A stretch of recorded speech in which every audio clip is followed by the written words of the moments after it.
Hello बच्चों, welcome to Hari Madhav classes. Hari Madhav classes आपके लिए लाया है एक नई खुशखबरी। आपको पता है कल शाम को सीआरई की वैकेंसी आई थी जिसका लंबे समय से सभी बच्चों को पूरा इंतजार था। तो हम लाए हैं आपके लिए एक स्पेशल सौगात। हम यूट्यूब पर जब तक एग्ज़ाम होगा तब तक फ्री में आपको पूरा कोर्स करवाएंगे।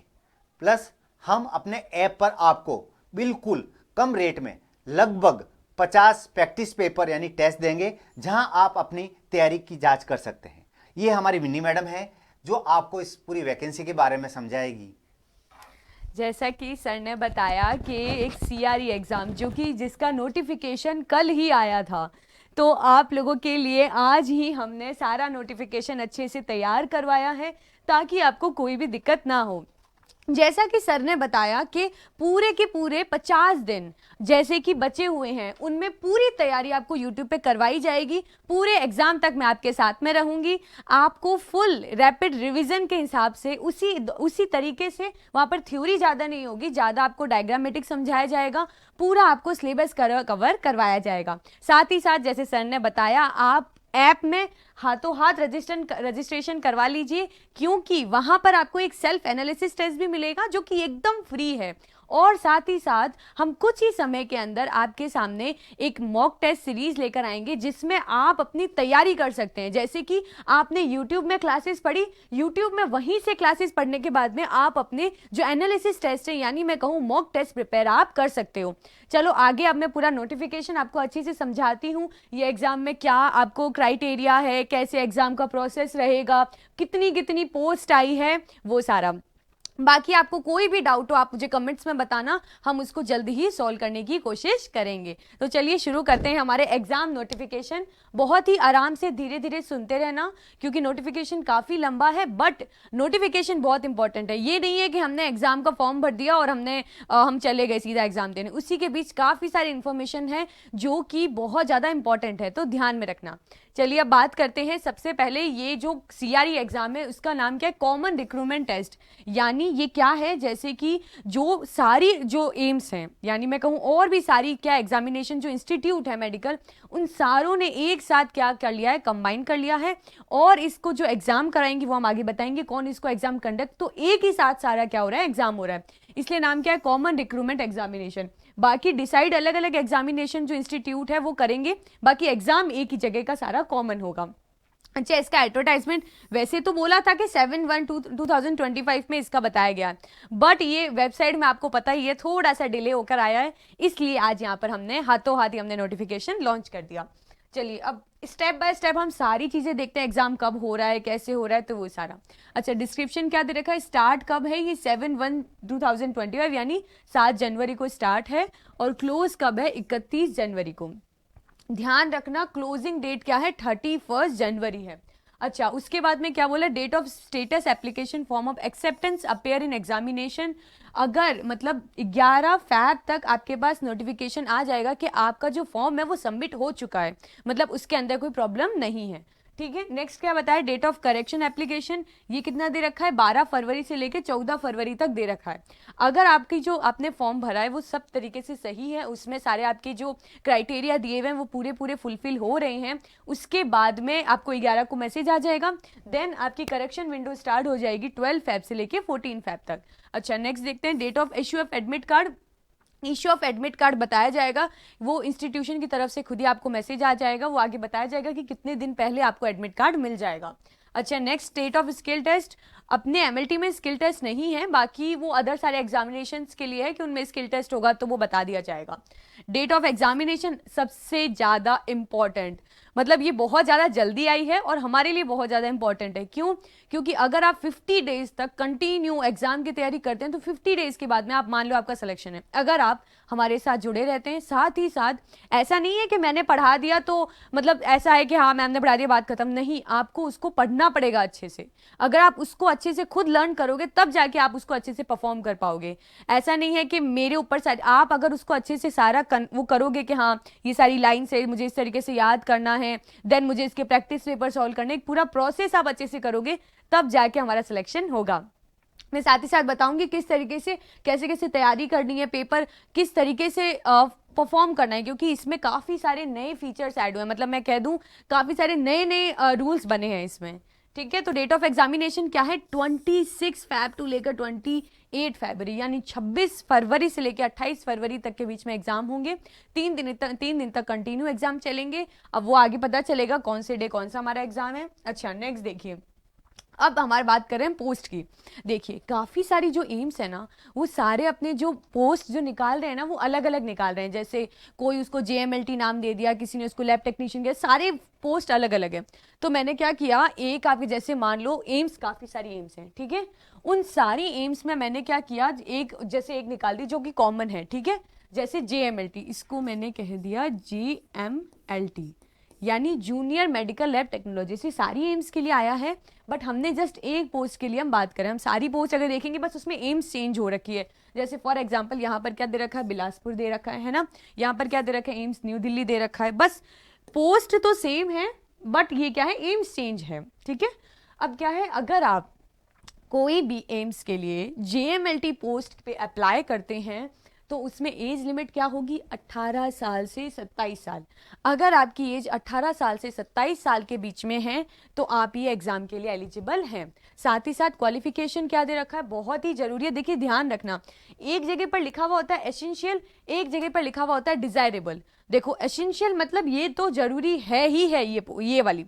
अगर डिजायरेबल, अच्छा अगर इनके पास में साथ में ये भी हुआ तो हम इसको एक्सेप्ट करेंगे, ठीक है।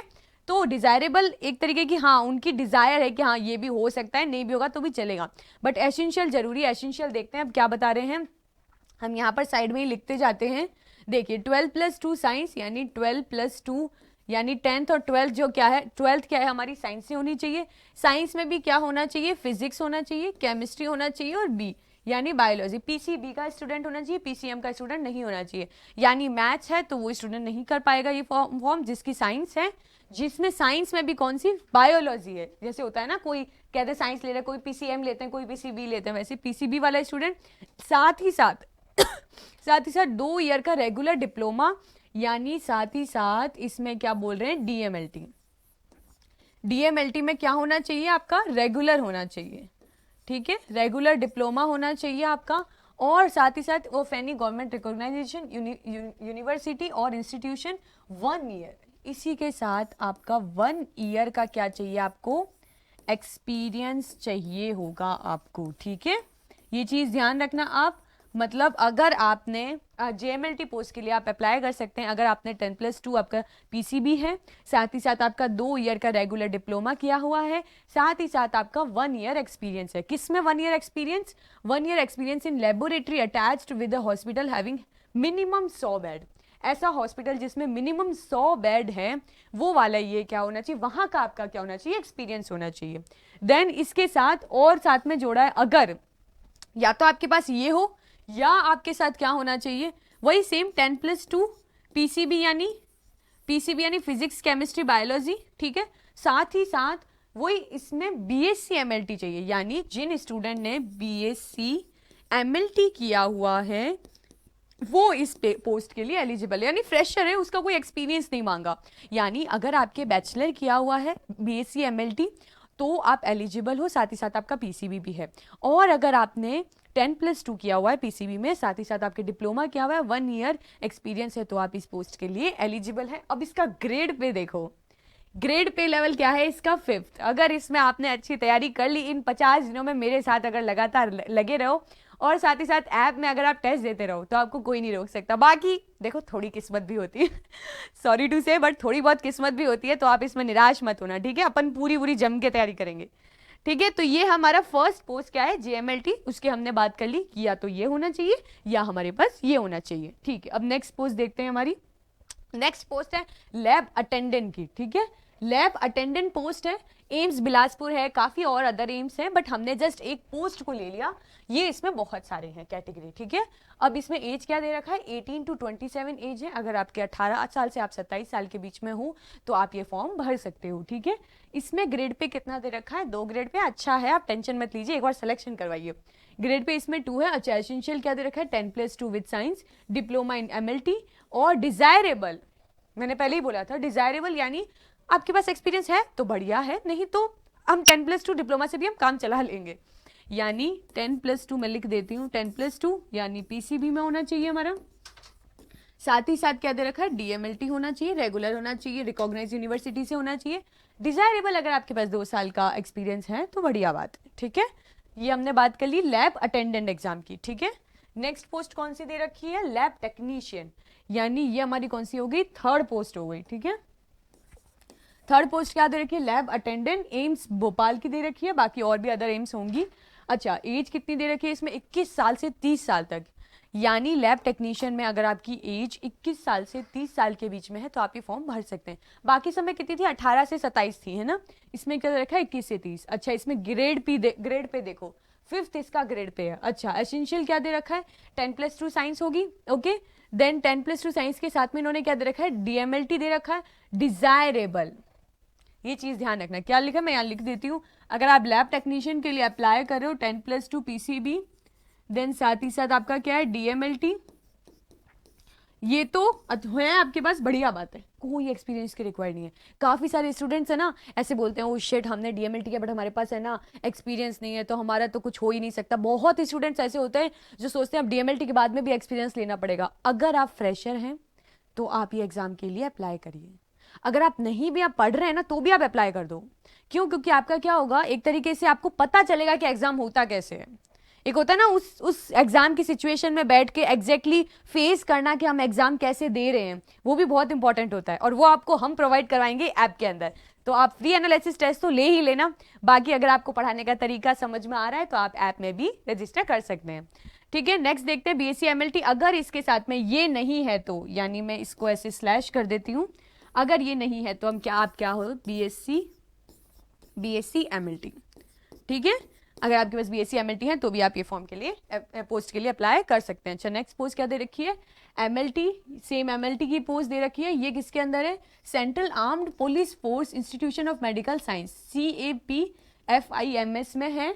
जैसे क्या होता है, वो एम्स के लिए थी, काफी सारी एम्स है उसमें एक साथ एम्स क्या इकट्ठा होकर वो पेपर करवा रही है, ठीक है, कॉमन पेपर करवा रही है। और इसमें एक और क्या जुड़ी हुई है हमारी, सेंट्रल आर्म्स फोर्स पुलिस की तरफ से जो ये पोस्ट का नाम चेंज किया हुआ है सब में, जैसे कहीं पर लैब टेक्नीशियन लिखा हुआ है, कहीं पर जूनियर लैब टेक्नोलॉजिस्ट लिखा हुआ है, कहीं इसमें मेडिकल लैब टेक्नोलॉजिस्ट लिखा हुआ है। इसमें क्या दे रखा है, 30 ईयर्स तक आपकी एज हो सकती है, चलेगी। रिलैक्सेशन दे रखा है कितना, up to 40 years in case of employ of AIIMS. मतलब आप एम्स में अगर आप एम्प्लॉय हो एम्स के तो आप क्या कहते हैं, 40 ईयर्स तक को रिलैक्सेशन दे रखा है।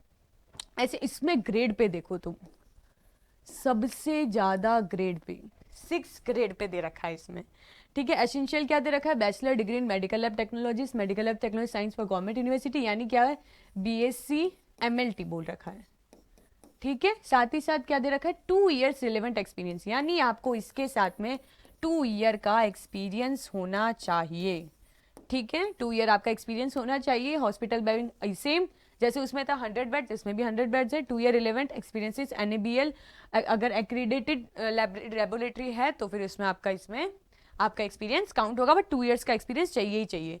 और वो ध्यान रखना, वो 2025 वो आपको डेट दे रखी होगी, वहां तक मतलब 1 तारीख तक आपका एक्सपीरियंस होना चाहिए। ऐसा नहीं है कि 1 तारीख के बाद का एक्सपीरियंस भी काउंट होगा, ऐसा नहीं होगा, क्योंकि ये क्या है, ये एग्जाम क्या कर रहे हैं, सब कॉमन करवा रहे हैं, सबके क्राइटेरिया थोड़े थोड़े अलग होंगे। तो ऐसा है कि सिलेक्शन होने के बाद में भी आपको वो चीज़ें सारी ध्यान रखनी है कि भाई हमारे इसके बाद में भी ये चीज़ें होनी चाहिए हमारे साथ, ठीक है। नेक्स्ट क्या दे रखा है, सीनियर लैब टेक्नीशियन की पोस्ट है। सीनियर लेबोरेटरी टेक्नीशियन की पोस्ट क्या है, एम्स रायबरेली में है। एज नॉट एक्सीज 40, मतलब 40 साल से ज़्यादा नहीं होनी चाहिए, उसके अंदर होने चाहिए। ग्रेड पे देखो आप, ग्रेड पे देख के आपको अच्छा खासा कॉन्फिडेंस और अच्छा खासा मतलब जोश आ सकता है आपके अंदर। 7 ग्रेड पे है इसका, हम एक अलग से सेपरेट वीडियो भी बनाएंगे जिसमें हम ग्रेड पे के बारे में समझाएंगे। 7 ग्रेड पे है तो कितनी सैलरी है, 6 ग्रेड पे है तो कितनी सैलरी है, ठीक है। आप मुझे कमेंट्स में बताते जाना, जो भी आपकी क्वेरी है हम उसको सॉल्व करते रहेंगे, ठीक है। साथ ही साथ इसमें देखते हैं, इसमें इंपॉर्टेंट चाहिए क्या हमें, इसमें क्या बोल रखे हैं, BSc MLT चाहिए या इसके इक्विवेलेंट में कुछ चाहिए, ठीक है। और इसके साथ साथ 10 ईयर, साथ ही साथ आपके पास 10 साल का एक्सपीरियंस अगर है तो आप कौन से सीनियर लैब टेक्नीशियन की पोस्ट के लिए अप्लाई कर सकते हैं। चलिए चलते हैं नेक्स्ट पोस्ट की तरफ। नेक्स्ट क्या दे रखा है, टेक्निकल असिस्टेंट, TA की पोस्ट है ये, ठीक है। किसकी पोस्ट है, TA की पोस्ट है। अब ये कहाँ पर है, एम्स गुवाहाटी में है। अच्छा, एम्स गुवाहाटी, बाकी और भी हैं वो हम मतलब जैसे काफ़ी सारी एम्स हैं, बट हम जस्ट पोस्ट को लेकर हम समझा रहे हैं, ठीक है। पोस्ट इसमें क्या दे रखी है, 25 से लेकर 35 तक की आपकी उम्र होनी चाहिए। इसमें ग्रेड पे देखो, मतलब मैं तो बोल रही हूँ तुम स्टार ही लगा लो ग्रेड पे को, ठीक है। इसमें क्या एसेंशियल रिक्वायरमेंट, बीएससी एमएलटी चाहिए और साथ ही साथ आपको 5 साल का एक्सपीरियंस, यानी BSc MLT plus 5 year experience, ठीक है। प्लस आपको क्या चाहिए, 5 ईयर एक्सपीरियंस चाहिए, ठीक है। और साथ ही साथ क्या दे रखा है, डिप्लोमा इन मेडिकल, यानी अगर इसके साथ में अगर आपके पास ये नहीं है, मतलब बीएससी एमएलटी और अगर नहीं है इसके साथ, तो आपके पास क्या होना चाहिए, डिप्लोमा होना चाहिए, डीएमएलटी। डीएमएलटी के साथ में आपका 8 ईयर का एक्सपीरियंस आपके पास होना चाहिए अगर आप टीए की पोस्ट के लिए अप्लाई कर रहे हो। मतलब बीएससी एमएलटी के साथ तो आपको 5 साल का, डीएमएलटी है तो आपको 3 साल का और एक्सपीरियंस होना चाहिए। चलिए चलते हैं अब लेबोरेटरी अटेंडेंट ग्रेड सेकंड पे को पोस्ट के लिए कहाँ है, एम्स बठिंडा। एज कितनी दे रखी है, 18 से 30 साल। अच्छा, ग्रेड पे क्या है इसका, 2 ग्रेड पे है। एसेंशियल क्या देखा है, 10+2 साइंस, सब में वही है सेम, 10+2 क्या है, साइंस है। देन क्या लिखा हुआ है यहाँ पर मैं लिख देती हूँ 10+2, ठीक है, यानी मैं यहाँ पर लिख देती हूँ पीसीबी। देन क्या, डिप्लोमा इन, यानी मैं कह देती हूँ DMLT plus 2 year experience, okay. 2 year आपको एक्सपीरियंस चाहिएगा अगर आप लेबोरेटरी अटेंडेंट के लिए आप अप्लाई कर रहे हैं। अगर आपकी एज यहाँ से यहाँ तक है, ग्रेड पे इतना मिल रहा है, 10+ पीसीबी आपके स्टूडेंट हैं, साथ में आपने डीएमएलटी किया हुआ है और साथ ही साथ आपका 2 ईयर का एक्सपीरियंस है, ठीक है। अब चलते हैं नेक्स्ट है टेक्नीशियन, यानी मैं कहूँ लेबोरेटरी की जो पोस्ट है वो कहाँ पर है, एम्स बिलासपुर के लिए दी हुई है। मैक्सिमम इसमें एज कितनी है, 30 एज बता रखी है। ग्रेड पे देखो आप, मतलब बढ़िया एकदम, मैं सही बता रही हूँ। अगर आप 50 दिन मान चलो अप्रोक्स 50 दिन में अगर आप लग के जम के मेहनत करोगे तो हो जाएगा, ठीक है। एसेंशियल क्वालिफिकेशन क्या दे रखा है, बीएससी एमएलटी दे रखा है। फॉर्म रिकॉग्नाइज, यानी मैं यहाँ पे लिख देती हूँ बीएससी एमएलटी टेक्नीशियन के लिए। साथ ही साथ इसमें क्या दे रखा है, इसी के साथ मतलब बीएससी एमएलटी के साथ ही आपका क्या होगा, 2 साल का एक्सपीरियंस भी आपका होना चाहिए, यानी 2 year experience. 2 year experience in laboratory attached, जिसमें 100 करीबन बैड होने चाहिए, या 2 ईयर्स रिलेवेंट एक्सपीरियंस एनएबीएल में आपका एक्सपीरियंस होना चाहिए, जरूरी है। कितने बेड का, 100 बेड का होना चाहिए मिनिमम, ठीक है। अब चलिए थोड़ा सा जान लेते हैं, अपन ने पोस्ट के बारे में बात कर ली, अब थोड़ा बहुत ये जान लेते हैं कि इसके अंदर कौन सी हमें ध्यान रखनी है चीज़ें, क्या क्या हम किसके ऊपर वर्क करना हमें करना है, ठीक है। चलिए पढ़ते हैं। The aspiring applicant satisfy eligibility criteria submit to their application through, मैं ना इसको ब्लॉग पे डाल देती हूँ, थ्रू ऑनलाइन, कोई ऑफलाइन फॉर्म नहीं भरे जाएंगे, ध्यान रखना, ऑनलाइन ही इसका फॉर्म भरा जाएगा, ठीक है। तो ऑनलाइन काम ये आपके काम करनी, आप यहाँ पर वेबसाइट में विजिट कर सकते हैं, वेबसाइट दी हुई है, ठीक है। नो डॉक्यूमेंट, जैसे ही closing date specify under important date जो दे रखी है उसी में ही आपको करना है। ये चीज़ आपको ध्यान रखनी है कि जो स्लिप होगी ना एप्लीकेशन फॉर्म की, वो आपको अपने पास रखनी है। अगर आपका सिलेक्शन हो जाता है तो डीवी के टाइम काम आएगी, वो आपकी स्लिप देखेंगे, स्लिप के हिसाब से सारी आपकी वेरिफिकेशन देखेंगे, आपने डिटेल्स कौन सी भरी है, तब काम आएगी। तो आपको क्या है, स्लिप भी संभाल कर रखनी है। Are required to be sent in a physical form, any kind of physical document required registration will be treated as null avoid. आप कोई भी ऐसा नहीं है कि आपको डॉक्यूमेंट फिजिकल आप भेज रहे हो, जैसे पिछली बार हुआ था ना, जैसे लास्ट ईयर आईसीएमआर का जो एग्जाम्स निकले थे उसमें क्या हुआ था, सब लोगों को क्या है ऑफलाइन फॉर्म भरना था, प्रिंट करवा के जो पीडीएफ है उसको हमने भरा था, फिर देन हम उसको सेंड कर रहे हैं आईसीएमआर में या मान लो एम्स में, तो ऐसे भी हुए हुए हैं। तो यहाँ पर ऐसा कुछ भी नहीं है, ऑनलाइन आपको फॉर्म भरना है। The applicant are advise to keep a copy registration slip, जैसा कि मैंने बताया आपको एक रजिस्ट्रेशन की कॉपी रखनी है अपने पास में, along with the proof of payment, यानी आपको पेमेंट का भी आपको वहाँ रखना है। साथ ही में correction of registration will be not consider of any mode, email और से हमें नहीं करना। Candidate will be advise to fill their registration form very carefully, no correction will be allowed after क्या रहेगा, specified date as per the procedure. जैसे आपको process है, आपको सही तरीके से सारी डिटेल फॉर्म करनी है, सारी अच्छी डिटेल सही तरीके से भर के पेमेंट अच्छे से करना है। पहले पेमेंट कर देना, ऐसा नहीं है कि जैसे करेक्शन विंडो आई तो आप पेमेंट कर रहे हो, नहीं, तब वो अलाउ नहीं होगा। आपको पहले पेमेंट करना है, सारी डिटेलिंग सेंड, मतलब अच्छे से सब कुछ फिल अच्छे से करना है आपको। चलिए मैं क्या है एक काम करती हूँ, जो जो आपको ध्यान रखना है उसमें अलग से वो कर देती हूँ मैं, ठीक है, ताकि आप ध्यान रखो। जैसे आपको ये ध्यान रखना है कि आपको ये जो है ना, आपको ये ध्यान रखना है कि आपको जो ऑनलाइन स्लिप है इसका ध्यान रखना है, ऑनलाइन फॉर्म भरा जाएगा, ये इसकी क्या है, वेबसाइट है, ठीक है। अच्छा, नेक्स्ट क्या देगा, it's important to mention the applicant not be eligible of every post, ये लो, इसको भी मैं अंडरलाइन कर देती हूँ, ये यहाँ तक, ठीक है। मतलब आप जिस पोस्ट के लिए अप्लाई कर रहे हैं, ऐसा नहीं है कि आप सारी पोस्ट की, it's important to mention every post पे आप अप्लाई नहीं कर सकते, जो आपको अप्लाई करना है एग्जैक्टली उसी में करिए, बाद में डिसाइड हो जाएंगे, वो बाद में होगा, क्वालिफिकेशन के बाद में पता लगेगा कि आप कौन सी एम्स आपको चूज करनी है, कौन सी नहीं करनी है, बट पहले क्या करना है, आपको जस्ट पोस्ट पे ध्यान देना है कि भाई ये पोस्ट है, मुझे इस पर अप्लाई करना है, ठीक है। नेक्स्ट क्या देगा, same will be depend on the eligibility criteria respectively post under the group, ठीक है। Nearly issue admit card of offer appointment does not guarantee final appointment which is always subject verification eligibility. All application, यहाँ पे all applicants must be fulfill the essential requirement of the post and other condition बता रखा है कि भाई आपको जो आपका जो फॉर्म है उसमें जो भी क्राइटेरिया है और जो भी कंडीशन है उसको आपको बहुत अच्छे से फुलफिल करनी है, जो असेंशियल रिक्वायरमेंट दे रखे, मैंने पहले ही बोला था, डिजायरेबल नहीं, असेंशियल क्वालिफिकेशन आपकी अच्छे से फुलफिल होनी चाहिए, ठीक है। क्योंकि ये सीआरई एग्जाम में स्टार्टिंग में तो आप पे ध्यान नहीं देगा, जैसे ही आपका सिलेक्शन या क्वालिफिकेशन होता है देन उसके बाद में आपके सारे डॉक्यूमेंट्स अच्छे से चेक किए जाएंगे, ठीक है, बट स्टार्टिंग में भी ध्यान देंगे, ठीक है। They are advise to satisfy before applying the process at least the essential qualification let down various first they fulfilling the eligibility criteria, पूरा आपको करना है, स्टेट ऑनलाइन सबमिशन देखना है हमें, applicants failing which the candidate will be summarized rejected application fill will be fortified requirement, same यही है और बाकी आगे कुछ नहीं है। नेक्स्ट देखते हैं, as the examination will be conducted without any security on eligibility, यानी क्या बता रहा है ये कि आपका क्या है, मैंने जैसे बोला था एग्जामिनेशन जो कर रहे हैं कंडक्ट, वो अभी कुछ भी नहीं चेक करेंगे, बट क्वालिफिकेशन आपका सिलेक्शन उनके बाद में वो आपकी हर एम्स अपना क्राइटेरिया देखेगी कि हाँ सब कुछ सही है ना, मतलब एसेंशियल के हिसाब से। तो ऐसा नहीं है कि आपने स्टार्टिंग में कुछ भी डाल दिया, एक्सपीरियंस कुछ भी लगा दिया, नहीं, आपको सही से स्टार्टिंग से ही आपको ध्यान से रखते हुए चलना है, ठीक है। सॉरी, रीजन क्या बता रहा है रिजेक्शन के, क्या हो सकता है, only candidate require the correction during state of registration और completion application form only those who had made payment, मतलब अगर सीधी सी बात है आपने पेमेंट किया है आप उसको करेक्शन कर सकते हैं सॉरी, और अगर आपने पेमेंट नहीं किया हुआ तो आप करेक्शन नहीं कर सकते, okay.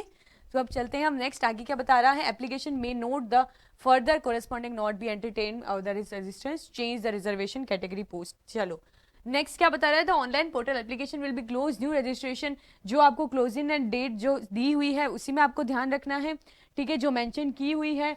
Fail to complete the online stimulate date and time will be not consider to registration. हाँ, एक चीज ध्यान रखना, देखो इन्होंने बोला है ना 31 के बाद में कुछ नहीं होगा, 31 जैन के बाद में, तो आप ऐसे मत सोच लेना कि 31 में 11 बजे भी हम फॉर्म भर सकते हैं, ऐसा नहीं है।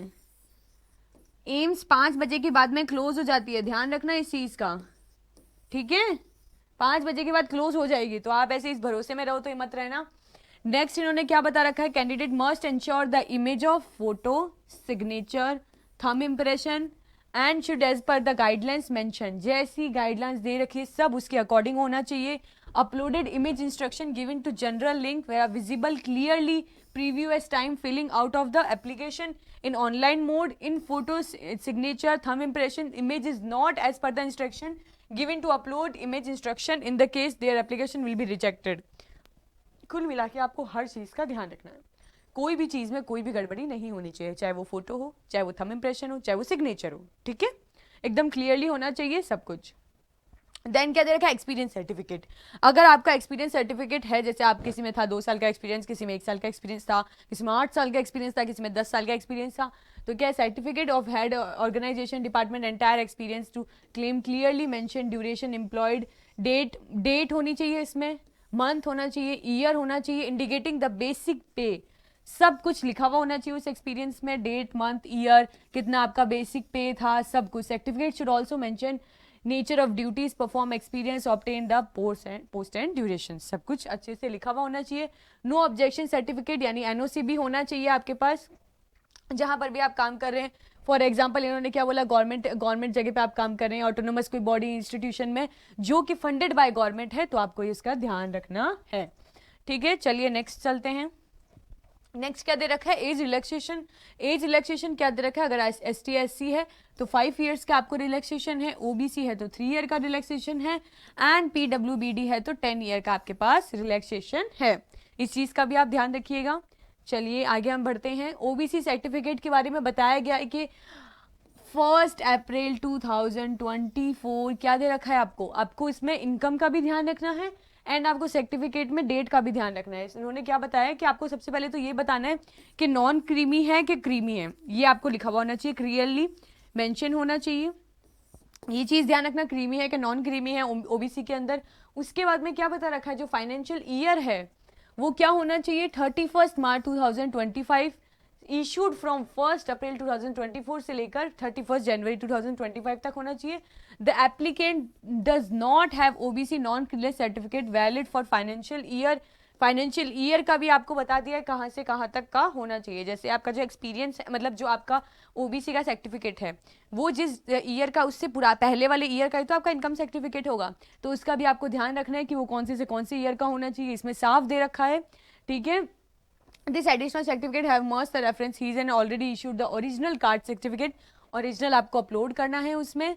देन आगे इसमें नेक्स्ट देखते हैं, EWS का भी सेम वही बता रखा है कि आपको EWS में भी आपको जो आपका सर्टिफिकेट है वो इससे इस डेट का होना चाहिए, यानी इसमें क्या दे रखा है, जैसे आपको दे रखा है यहाँ पर सेम उसी का दे रखा है कि 2023 से 2024 तक आपका फाइनेंशियल ईयर होना चाहिए, एंड फ्रॉम आपको इशू डेट भी बता रखी है, पूरा आपको जैसे बता रखा है। अच्छा, अगर आपका कास्ट सर्टिफिकेट टाइम पे नहीं बन रहा है तो आप अभी ये वाला ही यूज कर सकते हैं, बट अगर DV के टाइम आपको सर्टिफिकेट चाहिए होगा।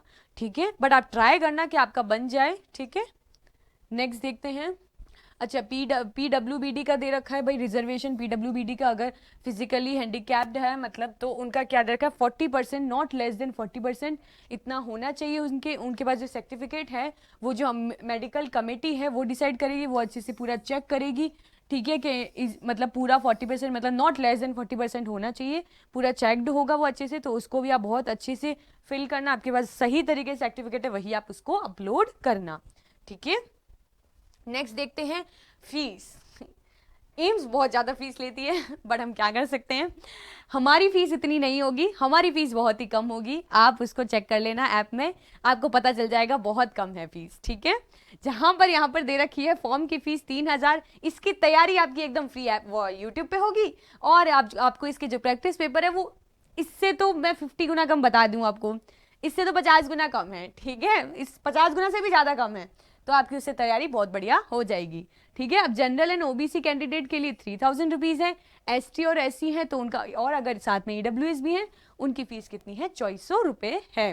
ठीक है, और पर्सन विद डिसेबिलिटी है उनका नहीं है। Candidate will apply more than 1 group to apply separately each group by the paying of examination fees, मतलब आपको अलग अलग फीस सबकी अलग अलग भरनी है।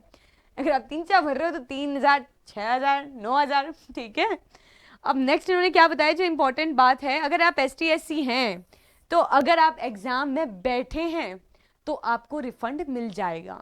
ऐसा नहीं है कि आप ST SC हैं, आपने फॉर्म भर दिया और आपको रिफंड मिल जाएगा, नहीं, आपको फॉर्म भरने के बाद आप वहाँ पर बैठे हैं, अप्लाई करने के बाद फॉर्म पूरा पेपर दे रहे हैं, तो आपको उसके बाद में उसका रिफंड मिल जाएगा। ठीक है, हाँ, ये भी बताया कि application fees 1 remitted not refunded दे रखी है, बट इनका जो ST SC का है वो थोड़ा अलग से क्राइटेरिया दे रखा है। अच्छा, नेक्स्ट क्या दे रखा है, डेट सेंटर ऑफ एग्जामिनेशन, मतलब डेट कब पता चलेगी, एग्जामिनेशन सेंटर कब पता चलेगा।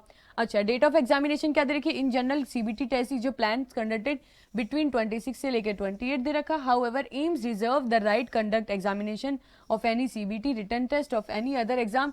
10 दिनों से पहले आपको पता चल जाएगा, नोटिस आ जाएगा, date and mode of examination depend upon the evolving situation after closing the date of examination, मतलब वो थोड़ा बहुत चेंज हो सकता है बट इतना रहेगा। ठीक है, अप्रॉक्स।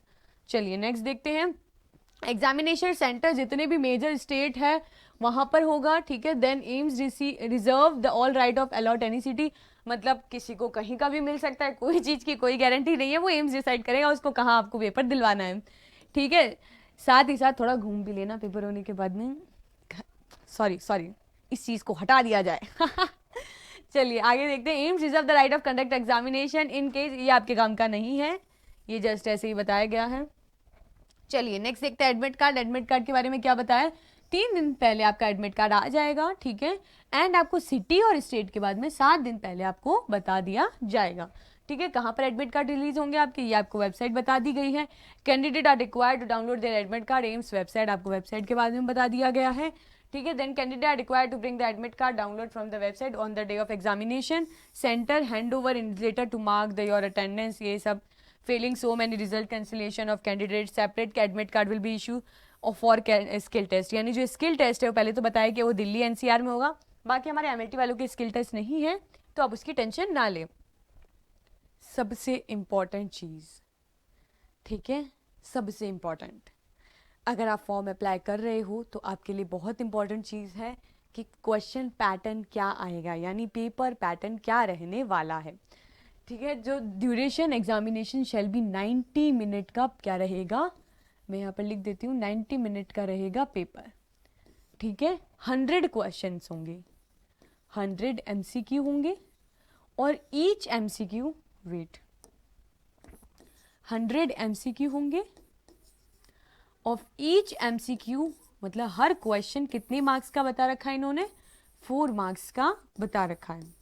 अगर आप सही करते हो तो आपको 4 मार्क्स मिलेंगे, अगर आप गलत करते हो तो आपका 1 मार्क काट लिया जाएगा, ठीक है। ये चीज आपको ध्यान रखनी है। और सबसे ज्यादा इंपॉर्टेंट चीज ये वाली है, मतलब आप मान चलो आपके 20-20 क्वेश्चन, आपका एक बड़ा एग्जाम में छोटे छोटे एग्जाम होंगे, देखिए कैसे 18 मिनट क्या है, एक पेपर चलेगा जिसमें 20 क्वेश्चन, जैसे टाइम खत्म हुआ पेपर बंद हो जाएगा। ऐसा मत सोचना कि मैं उसको वापस से रीचेक कर सकता हूँ, नहीं, आपको 18 मिनट मिलेंगे 20 क्वेश्चन सॉल्व करने के। अभी से ही प्रैक्टिस बना लो, 20 मिनट में 18 क्वेश्चन सॉल्व करने, फिर नेक्स्ट 20 मिनट में 18 क्वेश्चन सॉल्व करने, फिर नेक्स्ट 20, ऐसे 20-20-20 मिनट करके 90 मिनट तक आपके क्या होंगे, एग्जाम होंगे।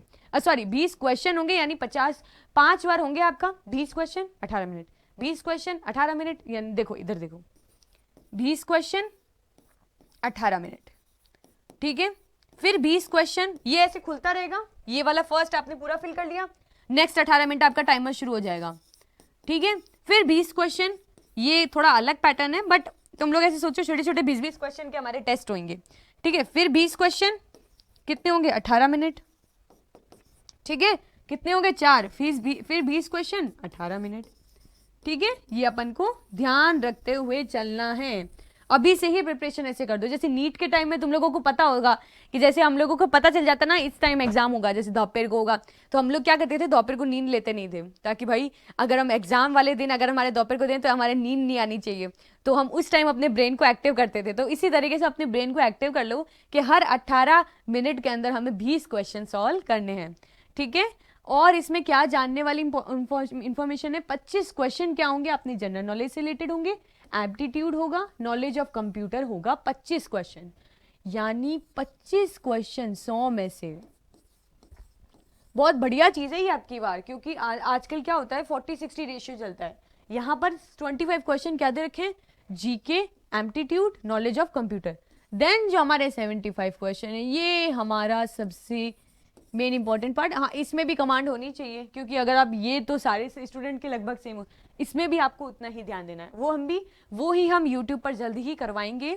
आप साथ ही साथ बस सब्सक्राइब करके रखना और अपने फ्रेंड्स को भी ये चैनल शेयर कर देना, ताकि उनकी भी हेल्प हो जाए। ऐसा नहीं है कि उनका सिलेक्शन नहीं होना चाहिए, नहीं, सबका होना चाहिए, ठीक है। और इसमें दे रखा है just 90 minute at one only time, मतलब इतने टाइम 19 मिनट 18 से मतलब 19 मिनट तक ही आपका चलेगा, 18 मिनट तक। उसके बाद में नेक्स्ट आपका पेज शुरू हो जाएगा, फिर उसका टाइमर शुरू हो जाएगा, ठीक है। ये इतना मेन इंपॉर्टेंट है इसके अंदर, ठीक है। और मीडियम ऑफ एग्जामिनेशन, देखो मीडियम ऑफ एग्जामिनेशन इंग्लिश और हिंदी मीडियम दोनों ही होगा, क्योंकि मेजरली जो ऑडियंस है, यानी मैं कहूँ मेजरली जो स्टूडेंट्स हैं वो हिंदी मीडियम होते हैं, तो हाँ इंग्लिश मीडियम भी होते हैं, बट इसलिए बाइलैंग्वेज रखा जाएगा, ठीक है। इसमें क्या दे रखा है, क्वेश्चन पेपर विल बी बाइलैंग्वेज, जो मैं बोल रही हूँ वही है, बाकी इसमें और इंपॉर्टेंट नहीं है।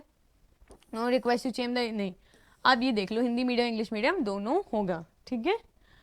क्वालिफिकेशन अदर क्राइटेरिया सेम, उन्होंने क्या बताया है कि देखो क्वालिफिकेशन का क्या है, 1/4 जैसे आपको बताया था 1 मार्क कटेगा, ठीक है, एंड ये 1/4 नेगेटिव मार्किंग है इसके अंदर। अच्छा, अगर आप यूआर हैं, यानी आप जनरल कैटेगरी से बिलोंग करते हैं, यदि आप EWS कैटेगरी से बिलोंग करते हैं तो आपके लिए जो क्वालिफाइंग मार्क्स है वो 40% होंगे, 40%। और अगर आप OBC हो तो 35, अगर आप ST/SC हो तो 30% लाने में ही आपको क्वालिफिकेशन हो जाएगा। और अगर आप PWBD क्वालिफाई 30% आपको दे रखे हैं। अच्छा, एक और चीज़ ध्यान रखना, क्वालिफिकेशन होने के बाद में क्या होगा, आपके पास सिटी सिलेक्शन का भी आएगा, ठीक है, तो उसका भी ध्यान देना है। वो भी कुछ ही दिनों में आपको नोटिफिकेशन मिलेगा, देन आपको आगे सारा करना होगा, ठीक है। तो आप पूरा ध्यान रखिएगा, इसमें अवेयर रहिएगा पूरा। बाकी हम आपको अवेयर रखेंगे ही यूट्यूब चैनल की तरफ से, ठीक है। Choice and order prefer organization will be obtain qualification after, मतलब क्वालिफाइड स्टूडेंट को ही हम एलिजिबिलिटी क्राइटेरिया देंगे, ठीक है।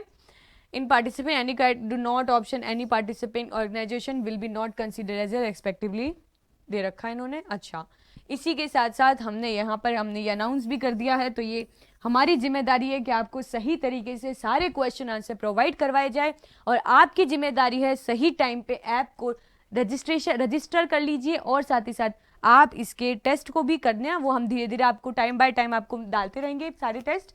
बट ये इससे आपकी बहुत ज़्यादा हेल्प होगी, क्योंकि ये उस तरीके से बनाए जाएंगे, मतलब 25-25 क्वेश्चन ऐसे बनाए जाएंगे, मतलब 20-20 क्वेश्चन का क्राइटेरिया लेके चलेंगे। उसके अंदर कंप्यूटर होगी, एप्टीट्यूड होगा, जीके होगी, और 75 क्वेश्चन का जो आपका पार्ट है वो रखा जाएगा। यूट्यूब से आप इसको पढ़िए पूरा अच्छे से, 1-1 घंटे का जो क्लासेस है, जो भी क्लासेस आपका रहेगा जैसे रहेगा, देन आप उसको ऐप में कर सकते हैं। तो आज से अपनी तैयारी शुरू कर दीजिए, और आपको कोई भी प्रॉब्लम हो, कोई भी आपकी इंक्वायरी हो, तो आप कमेंट्स में ज़रूर मुझे बताइएगा, हम उसको सॉल्व करने की कोशिश करेंगे। और मुझे टॉपिक्स ज़रूर बताना कि कौन कौन से टॉपिक्स तुमको ये तो पढ़ना ही पढ़ना है हमें, तो वो वाले टॉपिक्स भी आप मुझे ज़रूर बताइएगा, तो मैं आपकी हेल्प इसमें ज़रूर करूँगी। साथ ही साथ अगर आपको वीडियो अच्छी लगी हो तो आप लाइक ज़रूर करिएगा, और चैनल को सब्सक्राइब नहीं किया हुआ तो करिएगा, और अगर कर रखा है तो अपने दोस्तों को शेयर ज़रूर करिएगा। मिलते हैं नेक्स्ट वीडियो में।